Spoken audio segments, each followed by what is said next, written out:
C'était il y a un an pile, le 23 avril 2017, François Fillon était éliminé dès le premier tour de l'élection présidentielle. On va revenir sur cette année avec Marion Mourgue. Bonjour Marion. Bonjour Ariane. Vous êtes grand reporter au service politique du Figaro et vous l'avez beaucoup suivi pendant toute sa campagne. Alors où est-il passé aujourd'hui? À quoi ressemble sa vie de citoyen parmi les citoyens, pour reprendre ses propres termes lors de son discours d'adieu à la vie politique? Eh bien, François Fillon, il a changé de vie totalement parce qu'il a tourné la page de la politique. Il ne désire plus revenir en politique et il est passé complètement à autre chose. C'est-à-dire qu'il a intégré une société qui s'appelle Tikeo Capital, qui est un fonds d'investissement français dans lequel il est associé. Et donc, il voyage beaucoup pour cette société. Il voit encore quelques proches, mais l'idée, c'est qu'il ne soit plus en politique. Par contre, il a un projet qui lui tient à cœur, qui est une fondation pour les chrétiens d'Orient, notamment, qui est un sujet qu'il a toujours porté pendant la campagne présidentielle. Et donc, il est en train de mettre au point cette fondation, les statuts et le nom de la fondation dont il sera président. D'accord, donc il a aussi quitté ce parti, c'est pas vraiment un parti, c'est un mouvement politique qu'il a créé et aujourd'hui qu'il a confié à Bruno Retailleau, qui s'appelle Force Républicaine. Il a complètement quitté ça aussi. Oui, il a transmis ce parti, la présidence du parti, en novembre dernier. Il a vu encore les bénévoles en janvier dernier pour une galette des rois, mais aujourd'hui, tout ça, c'est derrière lui. Ça ne veut pas dire qu'il ne s'intéresse pas à la vie politique et internationale. C'est ce qu'on raconte dans notre récit dans le Figaro. Il regarde attentivement la situation de la Syrie, la position de la Russie, et puis la politique d'Emmanuel Macron, qu'il entend juger sur les résultats, et puis évidemment la situation de la droite et des Républicains.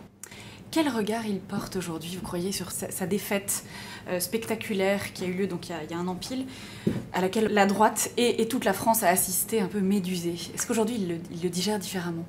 En fait, François Fillon a cette capacité à tourner la page, y compris quand ça le concerne, c'est-à-dire que même avec ses très proches, il parle peu de ce qui s'est passé.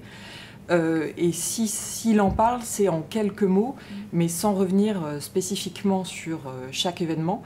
La seule chose sur laquelle il s'interroge quand même aujourd'hui, c'est le fait qu'il n'ait plus de nouvelles de la justice. Ensuite, sur les différents événements et sur son échec, encore une fois, il reste très réservé puisque même ses très proches ont décidé de ne plus en parler avec lui. Alors justement, vous parlez de ses très proches. Qui aujourd'hui le voit encore, François Fillon?